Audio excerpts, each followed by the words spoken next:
Okay, round two. Name something that's not boring. A laundry? Ooh, a book club. Computer solitaire, huh? Ah, sorry, we were looking for Chumba Casino. That's right, ChumbaCasino.com has over 100 casino-style games. Join today and play for free for your chance to redeem some serious prizes. ChumbaCasino.com. No purchase necessary. Void where prohibited by law. 18 plus. Terms and conditions apply. See website for details. It is Ryan here, and I have a question for you. What do you do when you win? Like, are you a fist pumper, a woohooer, a hand clapper, a high fiver? I kind of like the high five, but if you want to hone in on those winning moves, check out Chumba Casino. At ChumbaCasino.com, choose from hundreds of social casino-style games for your chance to redeem serious cash prizes. There are new game releases weekly, plus free daily bonuses. So don't wait. Start having the most fun ever at ChumbaCasino.com. No purchase necessary. VGW. Void where prohibited by law. See terms and conditions. 18 plus. Hey, what's going on? This is Tyler with Black Diamond Softball and Fitness, and I got a brand new episode of the Foul Pole to Foul Pole podcast for you. Yesterday, we found out that there's a couple of rule changes that will be taking effect July 1 of this year. I guess the main one that we should look at first would be the coaching rule change.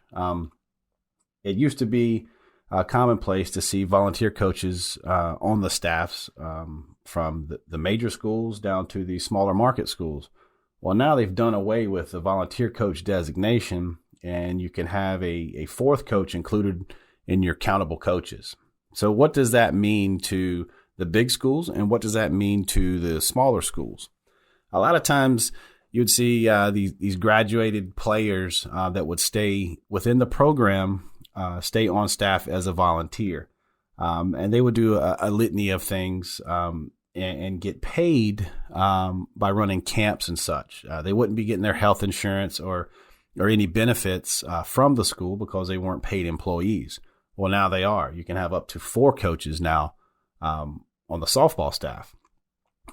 This doesn't really have that big of an effect if you're a big market school because the school would have the funds to be able to pay these coaches. But what does that do to the smaller schools that maybe only have a 2 or 3 man staff or 2 or 3 woman staff? They don't have the funds to pay for that. And you can't run volunteer coaches. That designation is now gone.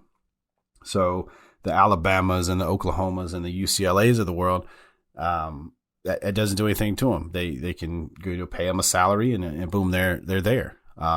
But if you're, say, a smaller school, your school's not going to have the funds or they're not going to be willing to come off those funds to pay for that graduate assistant that's now could be a part of the staff. Again, that takes place. The rule becomes effective July 1st of this year. So I'm sure you'll see some fallout from that.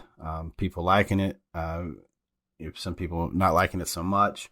And different things that will come with that. The other major rule change that's come into place is going to be the transfer rule. There's a couple of different ways we're looking at this transfer portal, and I've said before, if you've heard any of the previous podcast, I'm right on the middle as far as the transfer portal. I like when it's used properly, and I don't like it when it's used for. I'm not getting enough playing time or just what I don't like it used for those types of reasons. But if there's different conditions in place, by all means, transfer, do what you got to do, get out of a bad situation so you can get in a good situation because you only have X amount of days for your career. We don't know how long that's going to be. So there used to be a loophole in the transfer portal where you could pretty much transfer for any reason that you could write off, and you could say whatever the reason was, and they would buy off on it, and then boom, you're out of your commitment to one school, and now you're able to go and play for another school without any recourse. There's already a limited time period for which you can get into the transfer portal, and then get out of it or get to your new school. You could leave one in the fall and then pop back up to a new school, enrolled, ready to go in the spring. So now what we're looking to do, or what the NCAA is looking to do, is kind of limit just this almost like free agency, if you will. I mean, it's crazy to see girls they'll finish their one softball season, and before you know it, they didn't like how that season went, and now they're jumping ship and they're going somewhere else. So it's kind of crazy to think about that. So NCAA has stepped in and kind of fixed some guidelines, if you will. If you look at the baseball model, it's pretty much requiring players who transfer during the fall and the winter to sit out the immediately following next season. So you're going to sit out that spring season. Now you got the softball looking at it and doing the same thing. So you're going to have to sit out. The new transfer window will go into full effect in July of 2023.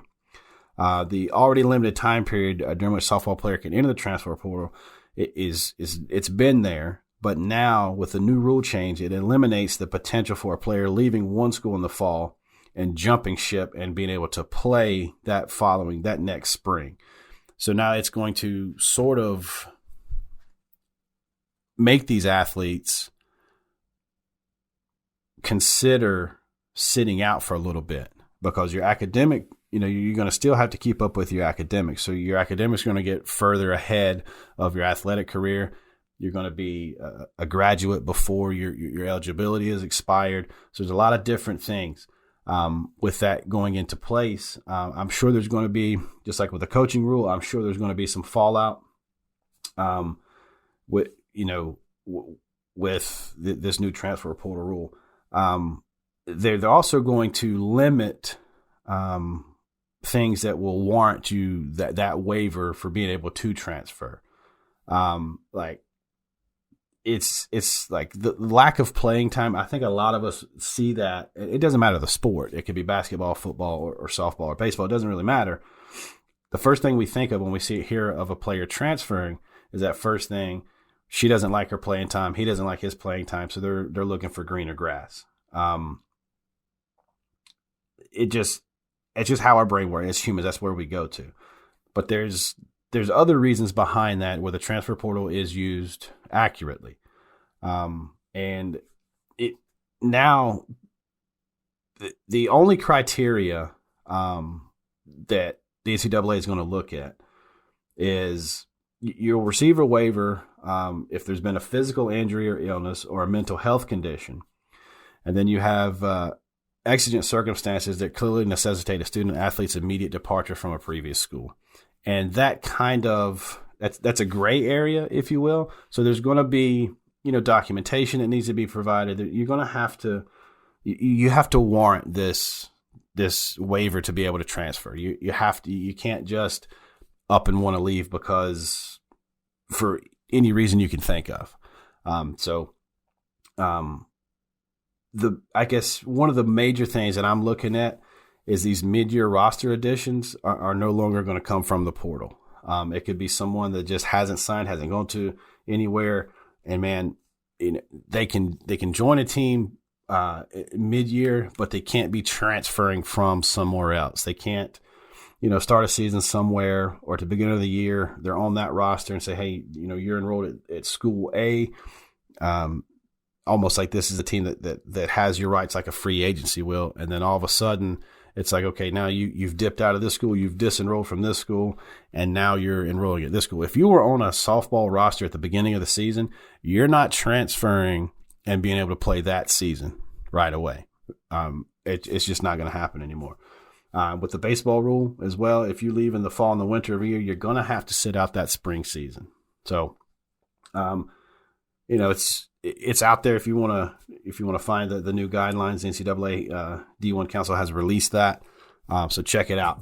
There's going to be more on this future podcast episodes and stuff. I'm gonna talk to a couple of people in my circle, and we're going to kind of dive into this a little bit deeper. And I'm going to get their perspective on it as well. and offer some clarity on with this issue. So if you like this type of stuff, please share it with a friend. And when you do, you tell them you love them.